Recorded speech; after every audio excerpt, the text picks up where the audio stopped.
Hi guys, welcome back to the channel. I always have to make sure that I'm actually live before I start speaking. So I wanted to go over a couple of things today. This is going to be a quick live. Just want to react to some current developments that have taken place. So we have an update in the Tyler Robinson trial. And yeah, it looks like things are not working out for him as best as as much as you can expect it to work out for somebody on trial for a very, I guess, the biggest assassination of our lifetime for those of us, in my age range at least. So it's been confirmed that he is up for the death penalty. So we're going to react to the court, the clip that was released by the court, and just to, see where it stands now. I do think with all that's been going on with the conspiracy theories and all of that, that we have to remember it's all going to come out in the trial. Well, I hope so anyway. And that's what we need to kind of pivot back to. What is going to be revealed in the trial? And if it's not satisfactory, we want more answers, then we can demand that. But at the moment, people are running with certain theories that are not based on any real evidence. And where has that gotten us? Not any closer to uncovering the truth and all of the details. I certainly have questions, more so about other people's involvement. So that's where, as far as I stand when it comes to the questions that I have. And we haven't seen any information about that. There were people online in Discord servers who seemed to have prior knowledge that the assassination was going to take place. So what happened with those people? So that's the question, that's the main question that I have. And I hope that's at least discussed during the trial and that there are further developments in regards to those questions. So just checking to see, waiting for more people to come in. But I'll get started and then you guys can watch the replay if you've missed anything.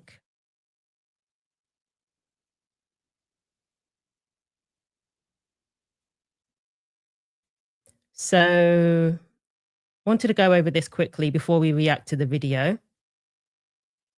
I know there wasn't much notice with this live, but I had to get on here real quick. So a Utah judge has tossed Tyler Robinson's bid. Let me put my glasses on. Oh yeah, there was also the issue with the prosecutor. Apparently his daughter was there when the assassination occurred. So the prosecutors argued that he should be thrown off the case. It's not, there's a conflict of interest, perhaps. So a Utah judge tossed Tyler Robinson's bid to boot prosecutors from his murder case because one of the prosecutor's daughters was at the rally where Charlie Kirk was killed. I'm just seeing if anyone's come in because I need to know if you guys can hear me. Okay. Well, if you can hear me, if you can put a 1 in the chat, that would be much appreciated. If you couldn't hear me, I'm sure you'd be yelling at me by now. So I'm taking that as a good sign. Judge Tony Graff found the choice by the Utah County Attorney Jeffrey Gray to pursue the death penalty against Robinson wasn't influenced by the daughter of another prosecutor in his office. Okay, so it was one of the prosecutors, okay, not the main one. Chad Granada, being present at the public assassination of the conservative leading light on September 10, 2025. The judge read his ruling during a video hearing held Tuesday in Provo, Utah. Okay, so let's take a look and see what the judge had to say in all of this.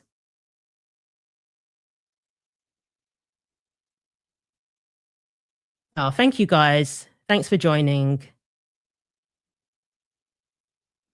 prosecutorial discretion allows a prosecutor to consider a host of relevant factors when determining whether to seek death, as long as the considerations of those factors is constitutionally sound. Even if Mr. Gray considered the impact on daughter when deciding to seek death, defendant has not shown that the impact of the crime on victims, witnesses, or even prosecutors themselves is an unconstitutional consideration when deciding to seek the death penalty. In sum, the court concludes that there is not a significant risk that Mr. Grunander's loyalty to daughter has or will materially limit his representation of the state of Utah. Furthermore, defendant has not shown that there is a significant risk that Mr. Grunander's relationship with daughter has or will impact defendant's due process rights. Based on the record before the court, defendant has not shown that his prosecution by the Utah County Attorney's Office is tainted by a concurrent conflict of interest under Rule 1.7. During oral argument, defendant requested the court also consider whether the Utah County Attorney's Office followed the process recommended by the Utah Prosecutors' Best Practices created by the Statewide Association of Prosecutors, otherwise known as SWAP, in determining whether to disqualify the Utah County Attorney's Office. Defendant argues that best practice demands that a prosecutor avoid the appearance of bias based upon public perception. To avoid this appearance, the Utah County Attorney's Office should have immediately screened Mr. Grunander from the rest of the office. Because it failed to do so, there is now a hint that the decision to seek the death penalty was an emotional response to Mr. Grunander's concern for his daughter. Yeah, I think that was quite a stretch to say that seeking a death penalty was because one of the prosecutor's daughters was present. And if you notice, Tyler Robinson is not on camera. I hope he will be on camera during the trial, because, what happened to Charlie was on camera for sure, all over the internet, and is still on the internet forever. So obviously, I do think people are definitely going to read into every little facial expression that they see. And there's going to be the lip readers. There's already been some lip reading interpretations that have been put out there when he did his initial hearing. And but I do believe, obviously, he needs to be on camera. The best practices document is not controlling on this court. And even if it was, the court is unpersuaded that Mr. Grunander's relationship with daughter creates an appearance of bias in this case. Prosecutors need not be immune to the emotional response of others to prosecute a case. Indeed, it is part of a prosecutor's duty to interview witnesses and victims and evaluate the impact of an alleged crime. A prosecutor need not be disinterested on the issue whether a prospective defendant has committed the crime with which he is charged. If honestly convinced of the defendant's guilt, the prosecutor is free, indeed obligated, to be deeply interested in urging that view by any fair means. True disinterest on the issue of such a defendant's guilt is the domain of the judge and the jury, not the prosecutor. And this is citing from Wright.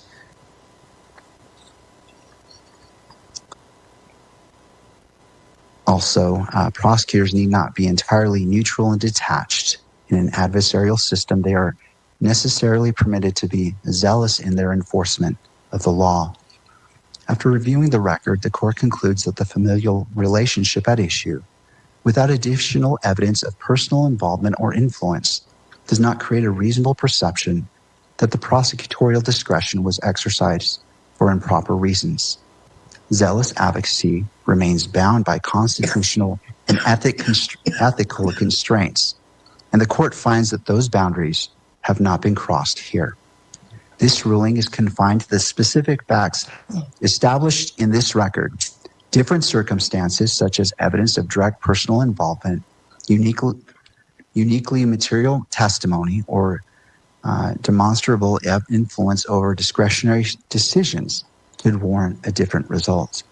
In sum, the defendant has not shown that there is a significant risk that Mr. Grunander's loyalty to daughter has or will materially limit representation of the state, nor has defendant demonstrated that his due process rights are compromised by the continued prosecution of this case by the Utah County Attorney's Office. Applying this governing legal standard to the facts established in the record, defendant's motion is respectfully denied. Yep, so the death penalty is still on the table. So Gruff said he didn't agree with Robinson's lawyers when they claimed the whole office had a conflict of interest because of the prosecutor's daughter was roughly 85 feet from Kirk when he was shot in front of 3,000 people at Utah Valley University. Wow.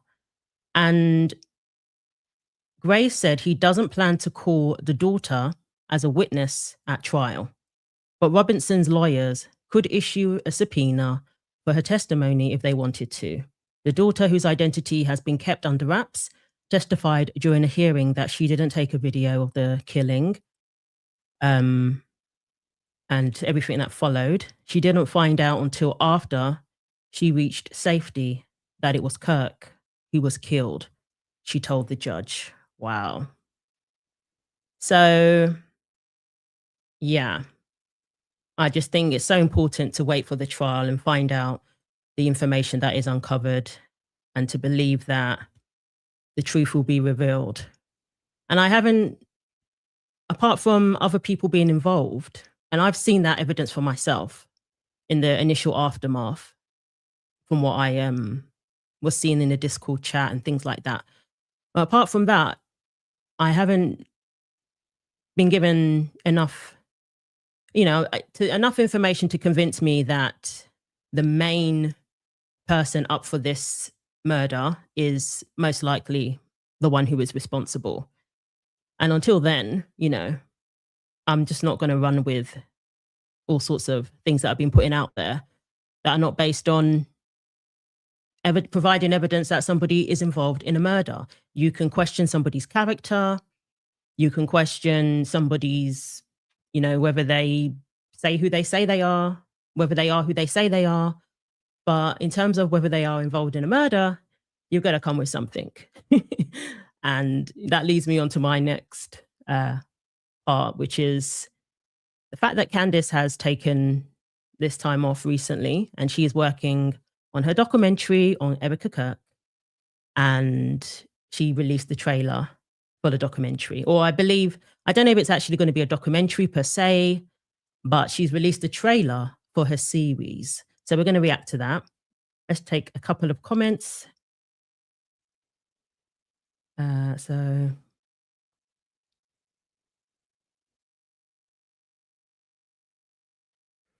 Candace is envious. I remember her duos with Charlie. She was never a good debater or orator. I was never impressed with her and always thought she was riding on his coattails.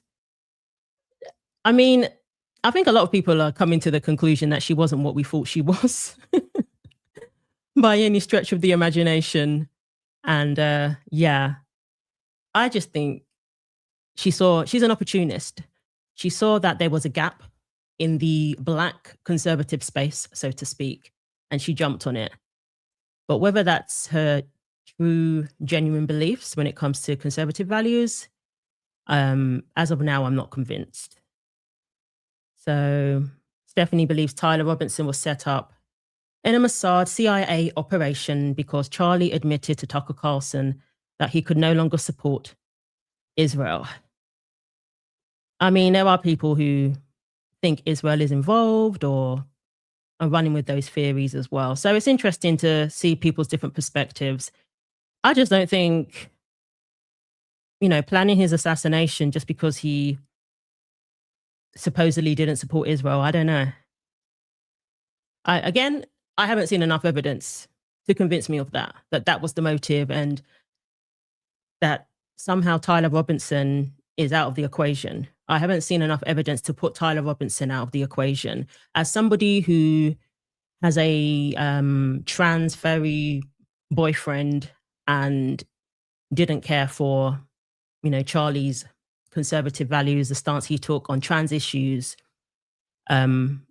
Me personally, I haven't seen enough information. And coupled with a lot of the things that I believe discredits Candace, if this is what you're basing it on, if you're basing it on Candace Owens' theories that she's put forward, the fact that there's so much to discredit this woman, I don't know how you can take anything she says seriously. Not you personally, Stephanie, but I just mean in general. How anyone can take her seriously. If you've done your own research and you've come to that understanding, then fine. But if it's based on the evidence that she has presented, no.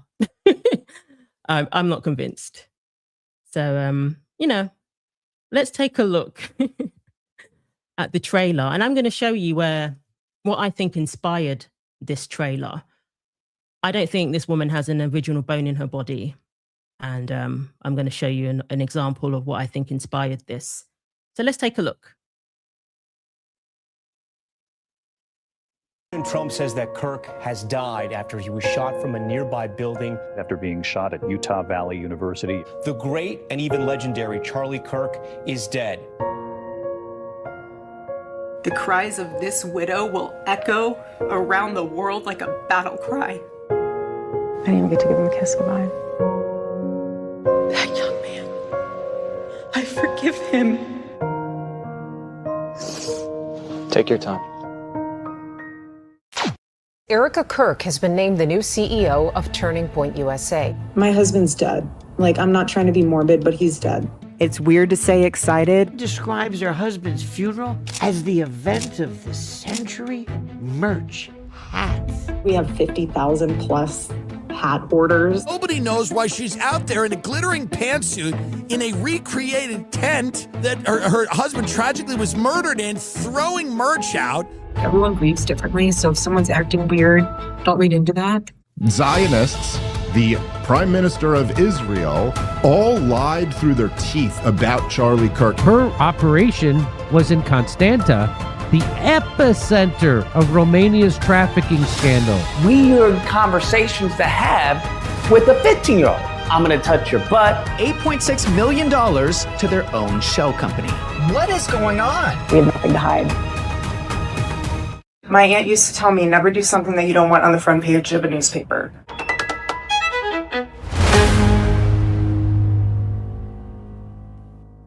Okay, so all very, you know, compelling. It's got the dramatic music, which I hope isn't copyrighted. If it is, oh well. That's that done. And all I see there is other people's content. That's all I see there.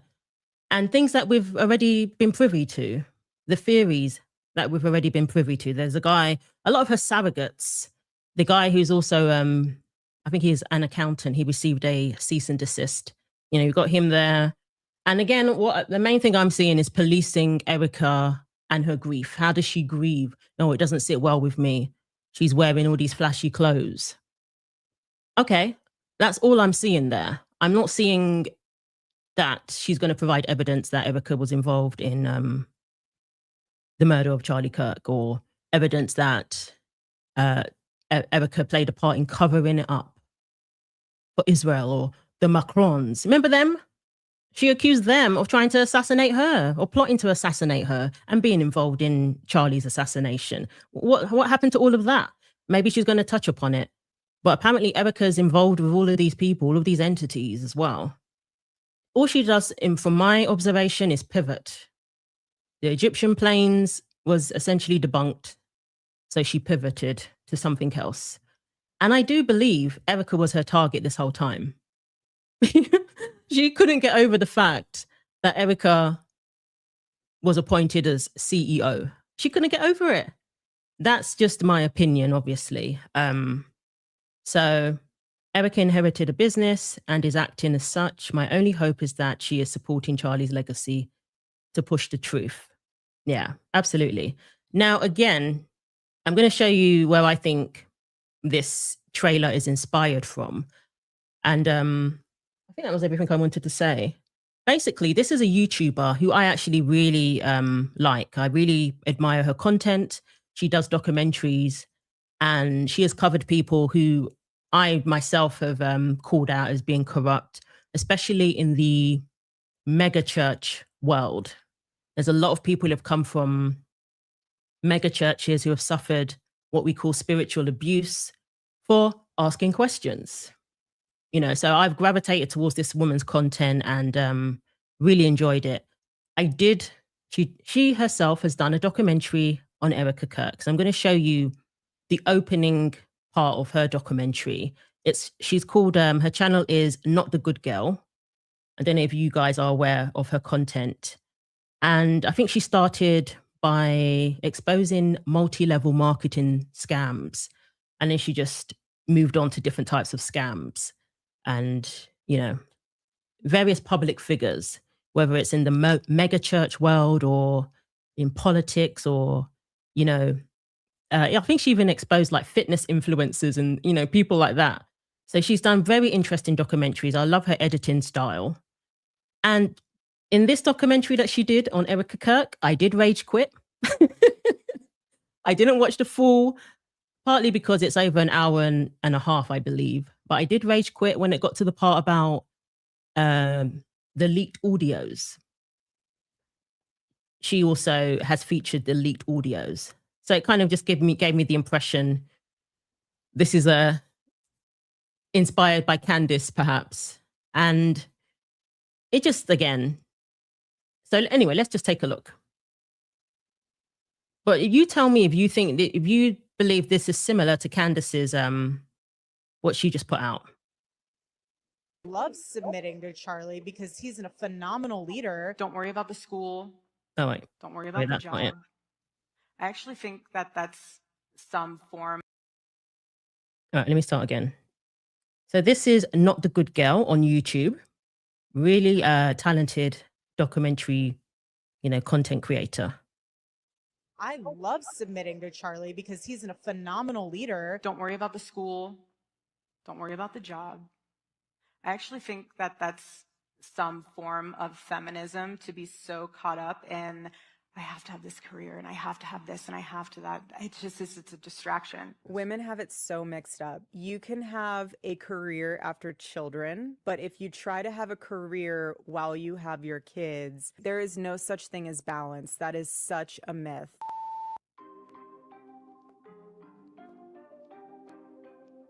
Erika Francois built her life on education, ambition, and personal autonomy. As Miss Arizona 2012, with beauty and grace, she was determined to make it as Miss United States. But when that didn't happen, she was intent on Okay, I just wanted to point out that was Miss Congeniality, and who made a dig towards Erika, comparing her to Miss Congeniality? Just saying. becoming a reality TV star in New York City. Then she met and married Charlie Kirk, the CEO of a conservative organization pulling in $85 million a year tax-free. Almost overnight, Erika began telling women to do the opposite of what she did, give up their careers, submit to their husbands, and stay home with their children. But when her husband was killed, something interesting happened. Erika didn't step back or stay home with her children who had just lost their father. Instead, she stepped into her husband's role as CEO. Suddenly, the woman preaching sacrifice and submission was hosting lavish multi-million-dollar events, black-tie dinners with celebrities, and networking with billionaires, while her own children were being looked after by others. The grieving widow made sure to appear everywhere the cameras were, dabbing her eyes with a hand weighed down by gold rings. And she continued promoting biblical womanhood, not just as a belief system, but as a marketing strategy, a political tool, and a purity culture revival. Erika preaches to other women about the sweet life of domesticity. Domesticity that could be sweet if you live in a $5 million mansion like she does. But Erika isn't building a life of submission. She's building an empire while telling other women that their highest calling is obedience, self-denial, and domestic confinement. This is a story of a woman with relentless ambition. Ambition that doesn't match the ideology she promotes. It's a story of what happens when teachings about female submission are promoted by women who hold significant power, wealth, and influence. After all, cruelty sells best when it wears lipstick and quotes scripture. This is the story of Erika Kirk.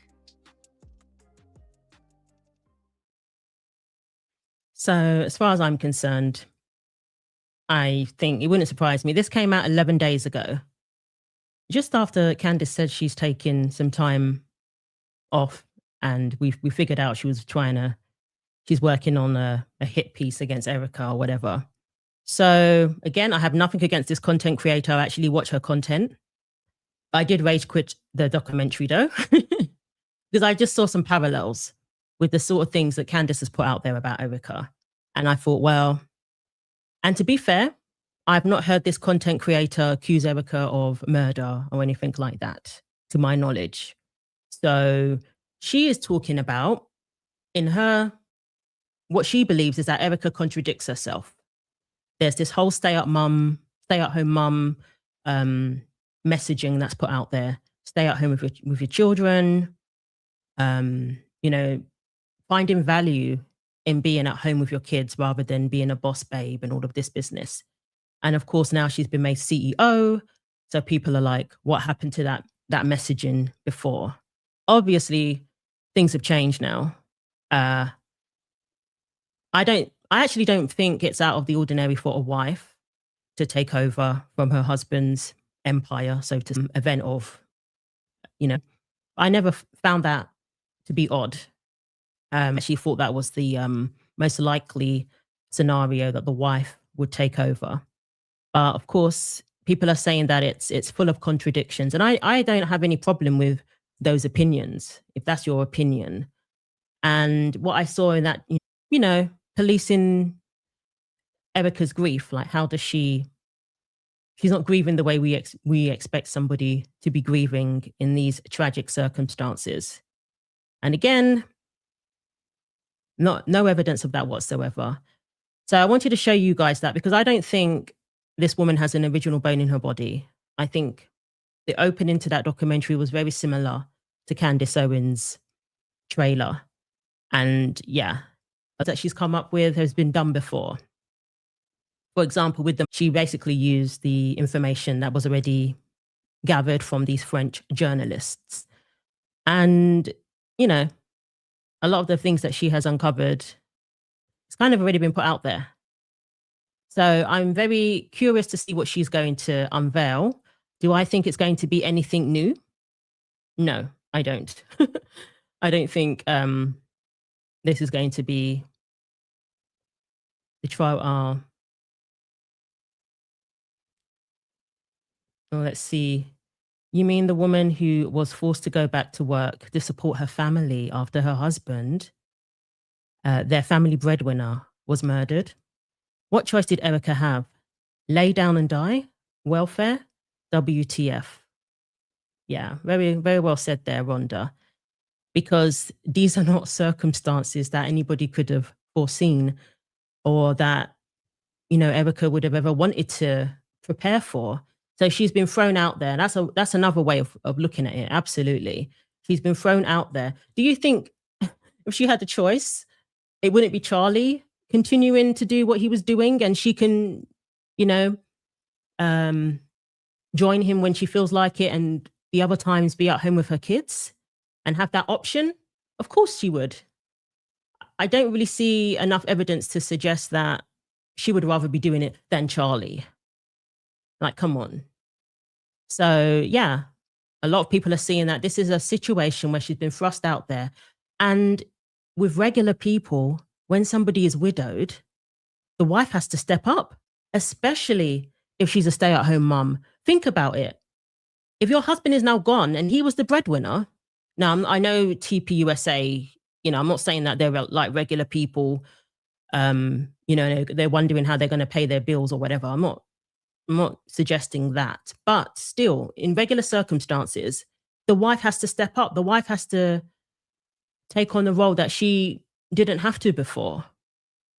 So why can't we give Erika that grace and see that that's what she's doing? Because she wants his legacy to continue. She wants his legacy to continue. So in any circumstance, if you're a stay-at-home mom and suddenly your husband is gone, the first thing you're thinking about, obviously your grief and your shock, but you're going to have to pay the bills. You're going to have to pay the bills. So just because they're wealthy doesn't necessarily mean that she's not looking at it as she's going to have to step up. Even with wealth, there's still an element of, because he had such a big influence and such a big empire, so to speak, she wants to continue that. And that's how she was talking when she did that CEO meeting, that we have to keep going. And I got from that was that she was trying to reassure people that their jobs are safe. Because without Charlie, I'm sure there were a lot of doubts about how it could continue. And there were people, more than likely, yes, they're grieving, but they're still worrying about having to pay their bills. They're still worrying about their jobs. And I just saw her stressing that it's we're going to continue the work. Your jobs are safe. And trying to be, somewhat upbeat, well, not upbeat, but trying to be positive that this can continue rather than all, doom and gloom. Some of the things Erika said, where she said, don't let issues get in the way of what we're going to do, stay focused. They used that in the trailers as well, I've noticed, as if to say, she's not grieving the way you want her to grieve. Erika needs to live her life and take care of her children the best way she decides. Losing Charlie would have been devastating. Tough choices have to be made. Yeah, I agree. There was somebody who left a comment saying that, yeah, I think this one. Throughout the decades, there have been lone wolves angry at life, and they follow through with their warped thinking. Now, if you watch Candace's content, I think she's trying to black pill people. There's no hope. It's over. Just the only hope is to just take my advice. She's trying to black pill people. She doesn't have a message of any hope whatsoever. When you look at her recent content, in recent, months, especially after the passing of the death of Charlie Kirk, it's just so much. She doesn't have a message of hope in any way, shape, or form. And yeah, I think she's trying to black pill people and just, it's over. Whereas before, which I think was probably a facade, there's clips of her talking about, she loves her country and all of this. Now she's just like, oh, they're sold out to Israel or whatever. Yeah. So I think it's a good idea to take a break from her content. If you're really wrapped up in it, it's definitely a good idea to take a break from whatever she's putting out there. Am I going to be watching this documentary or what she's going to be doing her series? Not on her channel, but through other people's reaction channels. Yes, I will be watching because I'm curious. What else have you got, Candace? A lot of what she's put out there about Erika Kirk recently has been debunked. So she tried to link Erika to S trafficking recently. That was her latest stunt. And while she's been off, there have been people doing their homework and uncovering that this is just what she was asserting, because she'll always say, I never said that. But she uses the terminology S trafficking, and then she uses Erika Kirk's name, and she wants you to make the association. That's how she operates. She's talking about Romania. It's known for being a hub for all of the trafficking. You know how I found that out? Andrew Tate and what he's been accused of. I didn't know this about, obviously I knew there was it's known for orphanages and that, but not the S trafficking. I found that out because of everything that was revealed about her friend, Andrew Tate. So if you're going to take, something being linked to trafficking as someone being guilty if they've done business there, then what does that say about your friend, Candace? And I've shown examples of her literally lying to do damage control for this man. Please check out my previous live. Don't want this to go over too long. But that's why anything she says about Erika and her being involved in trafficking and those sort of allegations, I can't take seriously because you don't care about trafficking victims. She has doxed victims of Tate. She's doxed them, people who have accused him, while actually concealing the name of another person involved that's been convicted of abuse of minors. She concealed Keith Fox. She concealed Keith Fox's name, but doxed the Jane Doe in the story on her very platform. So if you think Candace is out here fighting for, victims and exposing those who involved in trafficking, you are mistaken. She covers up for them. For example, Andrew Tate, he was friends with her husband. She traveled to Romania, talking about Romania. She traveled to Romania to do that softball interview with Andrew Tate. So yeah, don't get me started on all of that. So I just wanted to, last clip of the day is this woman, her name is Lisa. Yeah. What did you actually find? Yeah.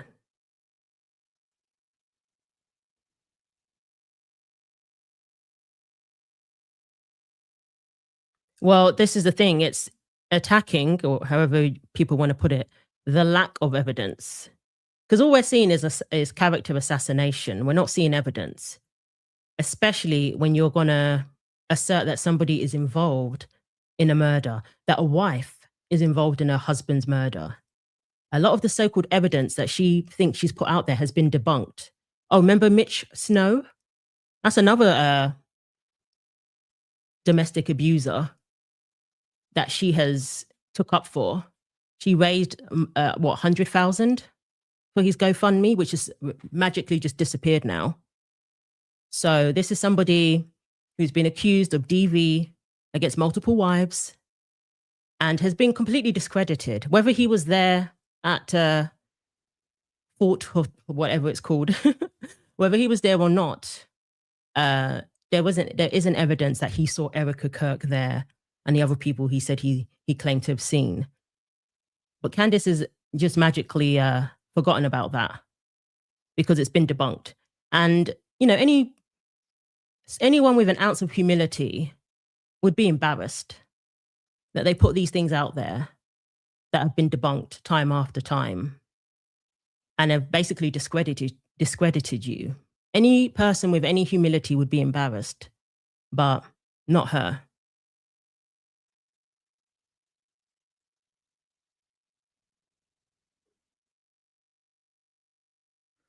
Yeah, no, I have watched the episodes in full, but I bet if she's right about Brigitte, well, yeah, I don't put anything past these people. I really don't. But if you're talking about what she's saying about, TPUSA being involved in Charlie's murder, and then Egyptians being involved, the Macrons being involved, plotting to assassinate her, yeah, I have not seen any evidence of that. And remember when she was discredited by literally doxing her lawyers? That was a whole crazy thing. And she just doubles down. She just doubles down when, things are uncovered that show that she doesn't really have the evidence that she claims to have. So let's take a look at this. So she accused Erika of being inappropriate with a 15-year-old girl. Just a moment.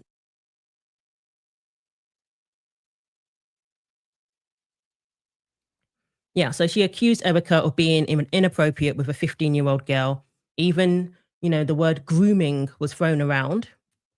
And Candace may never have actually used that word, but she will use it for it to be associated with Erika. She may not have used it directly, but of course, you're talking about text messages that have gone back and forth between a 25-year-old and a 15-year-old, and saying that where this 15-year-old, either where she lives or where she frequents, is known for trafficking. And obviously people are going to associate the main person of this conversation, which is Erika Kirk, with trafficking. Anyway, Candace said that she spoke to this woman. She's now 25 herself. This is 10 years ago. And I was like, oh, great. So did you ask her, Candace, if it was inappropriate? She said, I did ask her, and she said it wasn't inappropriate, but she was 15 at the time. So what does she know? That was the impression I got from Candace when she said she asked her that. Candace has also implied that the photographer in this story, the one who took the photos, the 15-year-old attended a photo shoot. Candace has implied that it was a creepy photographer. So when she said she spoke to this girl, or this woman now, again, I was wondering, did you ask her whether she felt uncomfortable at the photo shoot? What was she wearing at the photo shoot? Was it appropriate for a girl of her age, a 15-year-old? All of those things are evidence of something being creepy. You know, if she's wearing outfits that are inappropriate, if the photographer is talking to her anyway. And of course, she never said that she asked those questions. So that's when I thought, all she's trying to do is paint a narrative using this story. She's not trying to uncover the truth about whether anything went on, you know, with this exchange between Erika and this 15-year-old. And as of now, I've not seen enough, with more context and everything, I've not seen enough to believe that there was grooming or trafficking. I've not seen anything other than a woman who was involved in pageants, mentoring a 15-year-old who was very insecure, as teenagers are, and looked up to her. So let's take a look at this Lisa's video here. And this is the final video she did debunking this whole thing. And let me know what you guys think. Erika Kirk groomed a 15-year-old girl when she was 25. Things just got insanely interesting, and I just got a ton more information. So last night at about 11 o'clock in the evening, all of a sudden, I see a tweet go out from Candace Owens from the old Jillian account that says that the photo shoot has been scheduled for Friday. Now, I dug through this account, you guys, for 2 days, examining it, screenshotting it, all of the above. And that tweet did not exist. I went immediately to the 2014 Jillian account, and I immediately started noticing tons of tweets that were previously... Sorry, I'm not finishing my points apparently, but Candace never finishes the research she puts out there, never concludes. Like the Egyptian planes and the Macrons and all of this, she never comes to a conclusion. I think that should be more of your focus rather than me finishing my thoughts. I don't have a whole series leading people on for weeks on end and there's no conclusion. No one comes any closer to the truth. So if you're going to be concerned about people finishing their thoughts, I'd be more concerned about Candace finishing her research and actually coming to a conclusion. Not there and were not available to the public. So what I believe happened is that Jillian regained access to this old account, and for whatever reason, she flipped everything on. So tweets that had previously been privatized, she has now made them public. So we have so much more to go through than what we previously were able to see.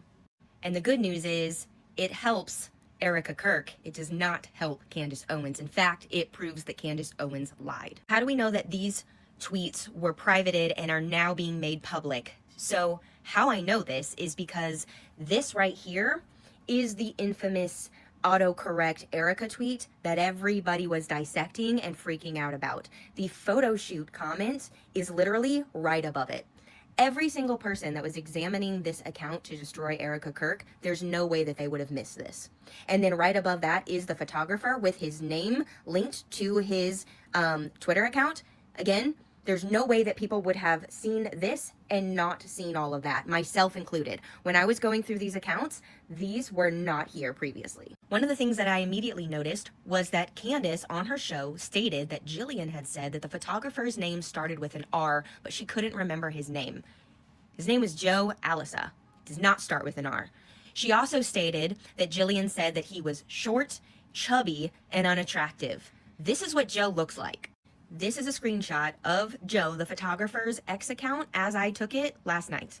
This is the picture that he has posted. Again, could this be somebody else's photo that he's using? Sure, but that'd be kind of weird. As a photographer, you're trying to promote yourself. So, but not only that, I immediately noticed that he is reposting posts that have to do with Jesus and a quote from John MacArthur. Seems like the guy is a Christian. He also follows a lot of conservative accounts.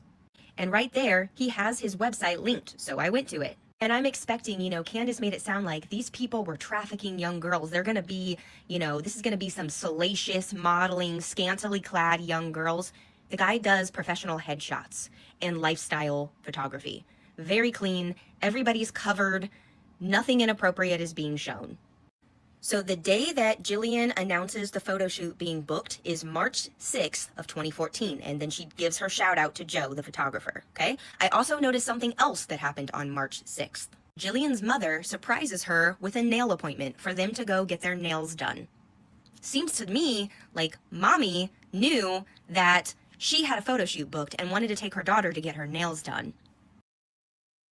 Yeah, because it was the narrative put out there was the parents were unaware and this girl was lured to this studio to do this creepy photo shoot against without her parents' knowledge. On March 11th, we have Jillian getting a brand new dress to wear to this photo shoot. And on March 13th, we have her saying that she made a professional makeup appointment to get her makeup done. How many 15-year-olds do you know that don't have a driver's license, don't have a car, and are able to drive themselves to get their nails done, buy a new dress, and get their makeup professionally done? Also, how many 15-year-olds do you know that are going to be paying for all of that when Jillian doesn't have a job? Her mother absolutely knew about this photo shoot, which Candace claims that her mother did not know about it. Her mother absolutely knew about it and was actually paying for things to prepare for Jillian to go to this photo shoot. And exactly like stated, the next Friday on March 14th of 2014, we get this post from Jillian saying it's time, and she's in the exact dress that she had bought on the 11th. Now I want you to notice something. She is completely covered from head to toe, by the way. This dress is the most modest, like appropriate attire for a 15-year-old. It literally goes up to the neck. It's a high collar, long sleeved dress. Very appropriate for a 15-year-old. Now, Jillian gives us a play-by-play of this entire day, and when you open the tweet up, it will actually give you the exact date and timestamp. Now, X shows you the time zone of the viewer. Whoever is looking at it, it's going to be in your time zone, not the time zone of the poster. So I'm in Arizona. Jillian was in Michigan when she posted this. I am currently 2 hours behind Michigan. So it says 1:07 p.m. on March 14th of 2014. That would be 3:07 p.m. Michigan time. Then we have her thanking Joe, the photographer, at 2:45 p.m., which would be 4:45 p.m. Michigan time. Then at 2:56 p.m., which would be 4:56 p.m., we have Jillian making a comment about her mother's driving. Because yes, ladies and gentlemen, that's right. Jillian's own mother drove her to the photo shoot because she was 15, did not have a license, did not have a car, and did not have any way to pay for any of this. Her mother not only funded it, but she took her. And Jillian gives off the vibe that she very much was excited about this, had a great experience. She literally says on March 16th, checking my email 5+ times a day to see if my proofs have come in. And about a full month and a half after getting her headshots taken, she is still interacting with Joe's page and his tweets. This guy said, "Who is this and why is his ratio amazing?" And she comments down here, "He's a photographer." But the thing that really showed me that Erika was absolutely in a mentorship relationship with this girl and was trying to point her down the right path and trying to get her to go in the right direction. A girl who previously was making all the wrong choices in her life. The day that she announces that the photo shoot has been booked, that same day, March 6th, 2014, she tweets this: "School is my main focus from here forward." She makes a dedication to herself to make school her priority now going forward because modeling is her dream. She wants to do this. Erika is helping her to get the headshot she needs to start building a portfolio, and she says, "I'm gonna start making school my focus again." And with her mother's full knowledge and wallet to pay for it, Erika sets her up with a very clean, straightforward headshot, by all appearances, Christian conservative photographer. And she goes and takes photos that, by all accounts, look modest and very age appropriate for how she looks and the clothing that she was wearing. By all appearances, it is my opinion that Erika Kirk was absolutely trying to help this girl. Okay, so again, everybody is entitled to their opinion in regards to that whole thing.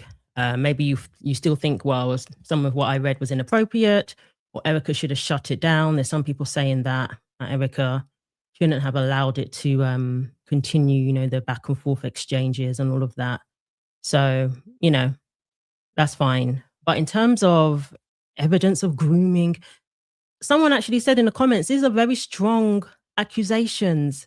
And with strong accusations needs to come strong evidence, rather than making everything salacious and drawing people in to watch your podcast so you can get like clicks and views and make more money than you've made, before the tragedy of the assassination occurred. Grifting off of your friend's death, as far as I'm concerned.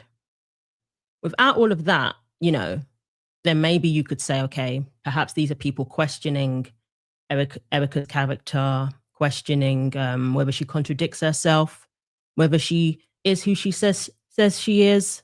Again, I don't have a problem with that. Do I think this is the right time? Probably not. She just lost her husband in a very horrific way.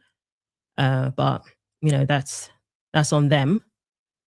But again, if you're talking about being implicated in a murder, plotting, going to Arizona, Fort Huachuca, whatever it's called, and fraternizing with assassins, and Israel and France, and there's Egyptian planes following you, you're going to make all those claims.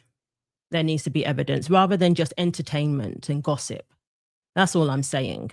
And I think Lisa did a very good job there. She basically answered the questions that I had. Because, the first thing I was wondering was whether the photo shoot was appropriate or not. Because let's not pretend that teenagers don't get involved in show business, that teenagers don't do acting and get involved in theatre or whatever. So there are going to be times where going for a photo shoot is appropriate for those goals that you have of entering into those industries. I'm not saying it's the best, but teenagers do get involved in modeling and, acting and that sort of thing, and do require to do headshots. And she went to like a conservative Christian type photographer, not some creepy old man. That was implied if you were to watch what Candace was saying. So I think she did a very good job there. Wow. So the whole thing from Candace is just lies. Just all pot stirring. That's how I see it. That's how I see it.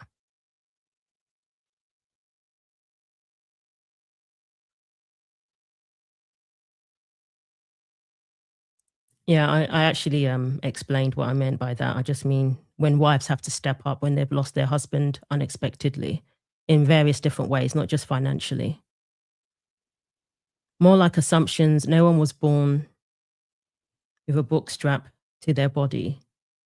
Sorry, let me put my glasses on. That might have been in response to somebody. So yeah, just take a couple more comments from you guys. I really appreciate all of the comments. Well, this is the thing. I wish Erika will sue Candace. This is my thing the whole time. I actually was one of those complaining about the cease and desist. Oh, it's not enough. What are they doing? Why did you go to Nashville? Or was it Tennessee? Yeah, why did you go to meet her? Why did you fly all the way to Tennessee to sit down with her, for her to take what you said and use against you and use it for content? And all this time I'm like, sue, which is not something that I, usually have very strong opinions on. I'm just like, but in this case, of course. However, someone pointed out that in situations like this, sometimes suing is just more trouble than it's worth. Do I believe they're going to sue? Probably. I don't think they're going to do anything until after the trial, after the Tyler Robertson trial, if they are going to sue. But it helped me understand that sometimes suing is not always the best course of action. If you're suing some big corporation, like Apple or whatever, or Facebook, yes, that's worthwhile. Number one, they'll have the money to pay. But if you're just suing some raving lunatic on the internet, you know, what's really going to come of it? I remember when Cardi B sued Tasha K. And I've got nothing against Tasha K. I've listened to her content before, don't get me wrong. But she sued her, and it's like, what does she achieve, really? She's not going to get that money. Tasha K even had T-shirts saying, I don't got it. She had merch saying, I don't got it. Saying that basically, I'm not going to pay. I don't have the money. So all of that trial and everything that they went through, the expense of suing, obviously Cardi B can afford it. And obviously it hurt Tasha K more than it hurt Cardi B financially. But still, you go through all of that and the chances of you actually getting your money are slim. Candace, I know that she's got the money because her husband is worth allegedly 200 million and she's not doing too bad with her podcast. I think it's like 8 million last time I checked. I don't know for sure. But still, in terms of suing someone on the internet just talking nonsense, is it worth their while? I think that's so I do think they probably will sue because they've got a very good chance of, winning. But it is actually hard to win for defamation. Apparently, you have to prove that the person in the US, you have to prove malice. And I think that is difficult because a lot of people believe that Candace believes what she is saying. She believes what she is saying. So we'll see how it turns out with the Macrons and that case. That would be very interesting. Because again, if she believes what she is saying, can you really prove malice? That's the issue. So we shall see. But I definitely want them to set the record straight. Not that they have to defend themselves every 5 minutes, but still, you don't want people to get away with just spreading lies, especially against, a grieving widow, which is just, highly egregious. Sorry, guys, my phone is vibrating. So, that's how I see it. So I do hope they sue, but probably won't be till after the trial. Yeah. Yeah. Someone as rich as Candace, not afraid of the court costs, but it's good exposure. She doesn't seem to be afraid about being sued. She wasn't when it came to the Macrons, and they actually went ahead and did it. And I'm not the biggest fan of theirs, don't get me wrong, but, she was even saying, sue me. And what I find interesting is her best friend, Andrew Tate, is suing people with small Twitter accounts and people on YouTube, small influencers with less than 20,000 subscribers. That's who he tried to sue recently because they basically highlighted his own self-snitching all over the internet. They reposted things that he had said about pimping out women and being proud of it and teaching others how to do it. She loves to, the fact that people threaten to sue her, she uses that to say, oh, this is evidence that they're guilty, because why would you sue? Why would you try and silence me, if you're innocent? But her best buddy was suing small YouTubers recently. I believe that case was thrown out, but he does have leave to bring the case forward again concerning certain matters. So yeah, just contradictions all over the place. She acts like she's for one thing, but when it comes down to it, her actions say otherwise. Yeah, so I think we can leave it there. We've been up here for an hour now. I really appreciate you guys joining me. Let's see before we go, if there's any other thoughts.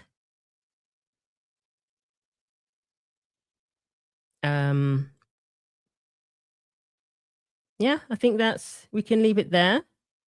But continue to let me know what you guys think. This whole thing is just insane. It really is. I believe her podcast or her Erika Kirk series drops tomorrow. So that should be very interesting. Am I going to pretend that I'm not going to pay any attention to it? I'm not going to pretend that, no. Do I think anything new is going to come of it? Absolutely not.